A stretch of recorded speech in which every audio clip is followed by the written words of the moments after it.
still performs till date. Fantastic guy. That's a great man. That's a great man. Still 96.9 Cool FM. Now you are actually thinking about the generation gap. Yes. And we talked about Twitter, the social media platforms. What have really changed? Well, I mean, a lot has time changed. And now. my time hasn't been that long. I mean, it's just about 10 years ago. So, but of course, a lot has changed. 10 years in the life of, in music terms and entertainment terms, like 100 years. A lot has happened.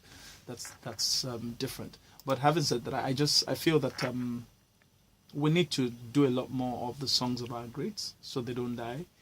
We need to take advantage of the interest of the corporate world in entertainment generally now, and do more in terms of the quality of the music and the sound.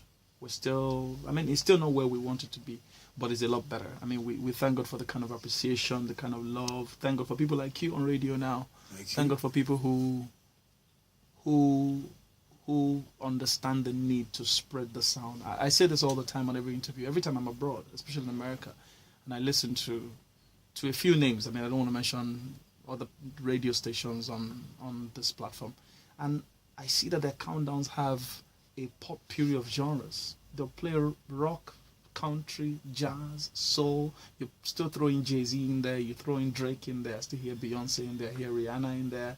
I still hear Sam Smith in there. It's just an amazing blend, and that's what makes an industry.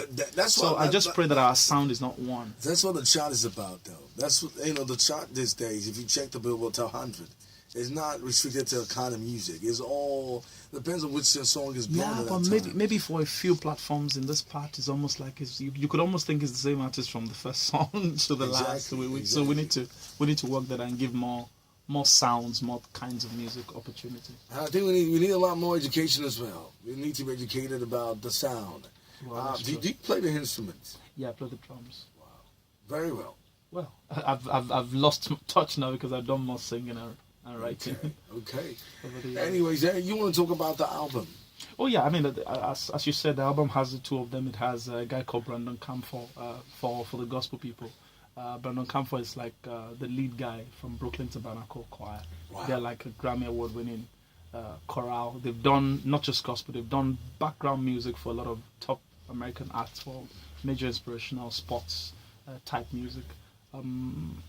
The album has Victor, of course, you know T already, I released that. Then Champion Love with Tiwa Savage. We have a different version to that song because we were going to put it on the album. We thought, it's a single that had been out long before now. And even Tiwa herself was really not her. She's been, where's this thing? I sent it twice. I didn't get it. So, but trust me, it's a different vibe to the music. It's all new.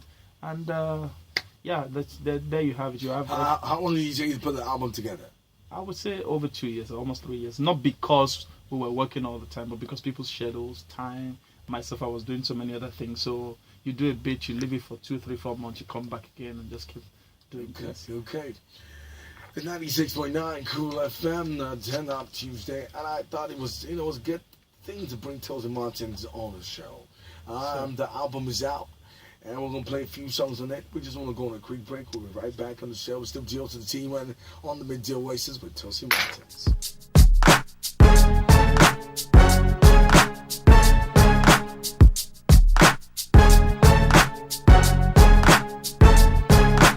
Like the days where you have to write letters and how you get to the person is the biggest deal ever. Exactly. And that's why we take it off like a lot serious. Yeah, I wrote letters. Even when I was funny sometimes, and you use ink. Put your fingerprint on. Those crazy days. But we did all that because, we cherish love then. Exactly. And why did you decide to put up a song like this? Because it feels like these are things that we know we just might never talk about. That's the whole idea. That's the point. I mean, if you go the way of everybody, then what's different? So I just thought, we know those things, we think about it, but we probably haven't thought of putting it into songs. So I thought, let me do that.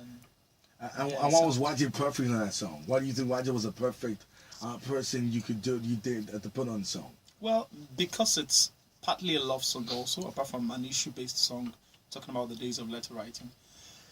Excuse me, and much of the whole hue of what letter writing was about back in the day was about love. So of course you named a female to represent that. Secondly, it's a vocal kind of song, it needed a lot of great vocal work, and I thought Roger would kill it. So Now, talking about vocals, right? Who do you think, which male vocalist do you respect in Nigeria? Male. Yeah. Oh, quite a number. I mean, Cobhams is one. Temi Shegun Obe, Samsung. Those are the guys with powerful voices. I mean, those Samsung, Shegun Obe is another guy. No. Bad guy. Those guys they sing. Cobhams Suko, Temi yeah, those are. And those are so internationally. Who do you respect? Internationally, these days I'm really feeling Sam Smith. Everybody He hits some notes, some whistle ranges, we call them in music, that are ridiculous for a man. His falsettos are beautiful. Definitely all time for me would be B.B. Winans, Joe.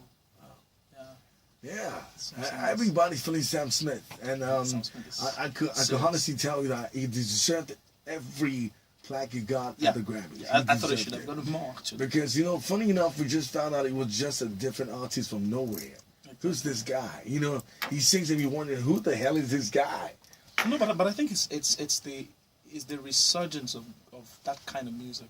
Notice it's been happening to the UK in the last 5-6 years, actually. Yeah, Remember there was, what's her name now? Adele. There was Adele before. Yes. Before Adele, there was Amy Winehouse. True. Yeah, so that whole UK thing, Labyrinth, there's Emily Sandé. So, I mean, this guy's Ellie Golden. Exactly. Yeah. The British keep it organic. They're bringing back the old. Which makes sense. It makes sense. Now, for you, Tosin, there's a lot of work now. What do you do apart from music? What music is all I do, to be honest with you. But I guess there are many expressions to music. Okay. There are things I do for organizations regarding music, for events, churches, different things. Are you a voice coach? Yeah, I do a bit of that. Oh, okay. Yeah. But I do more of performance coaching rather than. Okay, because the thing is, I feel a lot of guys who still walk up to you and we have a lot of guys who have great voices, but they don't know how to harness it. Exactly. And I think also in the area of songwriting that can be a challenge. So to write a song for anybody, that'll cost a lot of money now. Well, these days things can be arranged as long as all the platforms that bring returns on the song. Because I get included. I think it's fine. Okay. Now on that note, we want to get into another song of the album. Is it going to be in the streets already? Yes, we're putting it into the streets. We'll do an event very soon, an official launch very soon, which should have been done before now, but the elections just messed up our plans. We wanted at this time was shifted. You wrote every song on this album? By God's grace. Have you done any song written by somebody else? I've been waiting. Cobhams owes me songs, but lazily, I think the problem with Cobhams is he thinks I write great. He doesn't need to write a song for you.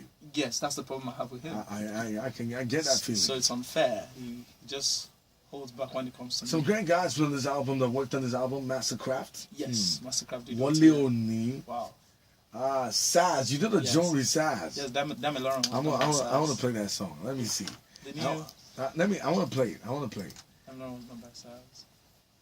It was done by Saz, right? Yes, Dami Lauren. Oh yeah, I only hear it. Let me hear it. We'll be right back in the show. So guys, you're gonna listen the album again, guys. Don't forget it is Tosin Martins, and this is I Am a Mess. I'm a mess. Okay, what does that mean? MESS is an acronym, M.E.S. Okay. The whole idea is we're mixing different things, different styles, so what does that genres. Mean? That can be messy when you mix things. Oh, yeah. So we're playing on words as a pun. Wow. MESS, in this case, is an acronym, MES. It means Minister, Entertainer, Statesman. Hey! All of those things are in one person. All in one, don't buy. Dropping Dami Lauren, and when we get back, we wrap it up with Tosin Martins. A lot of good songs on the album. And 12 tracks. I think you can always go through it easily. You don't have to, let me check that. It's easy. There's OTI featuring Vector. There's Dami Lauren. There's Welcome to Lagos. And TGM, the Thank God medley. I think I want to listen to that. TGM Thank God medley, track 90, Champion Love, featuring 2 Savage. This is another revamped, great version of it. And this is So You, featuring Brandon Camphor. 11 is Afeniton, and number 12 is You Are Everything. And he's got one of the best hands to work on this album. Dami Lauren, Tosin Martins.